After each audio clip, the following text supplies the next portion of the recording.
Time money అంటారు, ఏ టైంలో డబ్బులు ఇస్తావు? హలో సార్, ఎక్స్క్యూజ్ మీ, నన్ను ఏమైనా హెల్ప్ చేయమంటారా? చూడడానికి పెద్ద గంజాయి బ్యాచ్ ఊళ్ళలాగా ఉండవు, నువ్వు నాకు హెల్ప్ చేసేది ఏందిరా స్వామి? గూగుల్ తెలియలేదా ఎందుకు కనుక్కోవడానికి?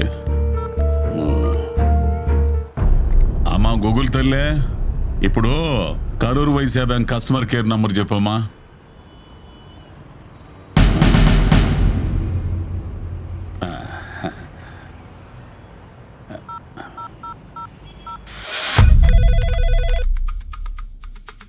Hello, Karur Vysya bank customer care number ఏనమ్మా ఇదే?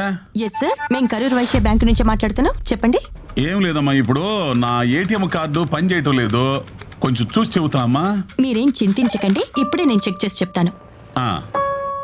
సార్, ఒకసారి మీ ఏటీఎం కార్డు పైన ఉన్నటువంటి 16 నెంబర్ల డిజిట్స్ నాకు ఒకసారి చెప్పండి. 5344 4224 2224 6732. ఓకే సార్, ఇప్పుడు ఎక్స్పైరీ డేట్ చెప్పండి. 12/2025 అమ్మా.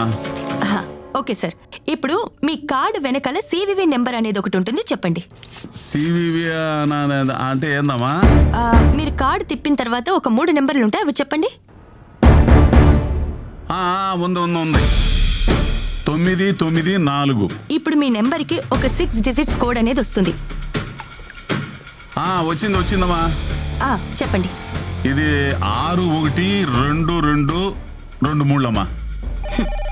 Thank you so much sir. ఒక గంటలోనే మీ ఏటీఎం కార్డు అనేది యాక్టివేట్ అయిపోతుంది. మంచిదమ్మా. సార్, ఇంకొక విషయం, మీ కార్డ్ నెంబర్ కానివ్వండి, సివివి నెంబర్ కానివ్వండి, ఎక్స్పైరీ డేట్ కానివ్వండి, మొబైల్కి వచ్చే ఓటీపీ కానివ్వండి, అది ఎవ్వరికి షేర్ చేయకండి. ముఖ్యంగా ఏ బ్యాంక్ వాళ్ళు కూడా ఈ డీటెయిల్స్ అడగరు. ఓకేనా సార్? Thank you. థ్యాంక్స్ అమ్మా, థ్యాంక్స్. డబ్బులు వస్తాయి ఇప్పుడు? వస్తాయి సార్.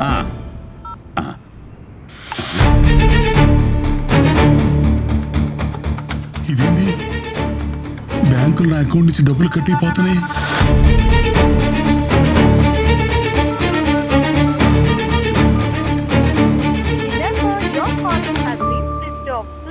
ఇదేంటి, ఫోన్ స్విచ్ ఆఫ్ చేసుకుంది? ఎవరో డబ్బులు తప్పేస్తున్నారు. అయ్యయ్యో, నా కార్డులో డబ్బులన్నీ పోతున్నాయి.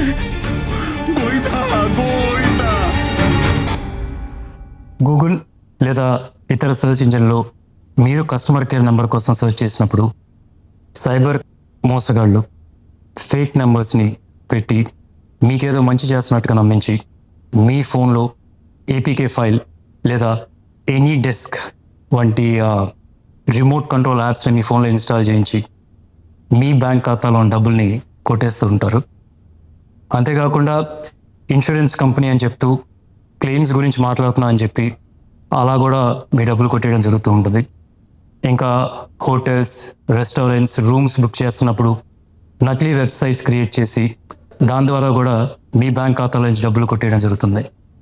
అందుకే మీరు ఏ సెర్చ్ ఇంజిన్లో అయినా అట్లాగే సోషల్ మీడియా ప్లాట్ఫామ్స్లో దొరికే కస్టమర్ కేర్ నెంబర్స్ని వెరిఫై చేయకుండా మాత్రం వాడకండి. ఇట్లాంటి సిచ్యువేషన్లో మీరు ఫిర్యాదు చేయాల్సిన నంబర్ 1930 లేదా www.cybercrime.gov.in మీరు ఫిర్యాదు చేయొచ్చు. ఇంకా మీ దగ్గరలో ఉన్న పోలీస్ స్టేషన్లో కానీ సైబర్ క్రైమ్ పోలీస్ స్టేషన్లో కానీ ఫిర్యాదు చేయొచ్చు. అండ్ మీ బ్యాంక్ వాళ్ళకు కూడా ఈ సమాచారం ఇవ్వడం మర్చిపోకండి.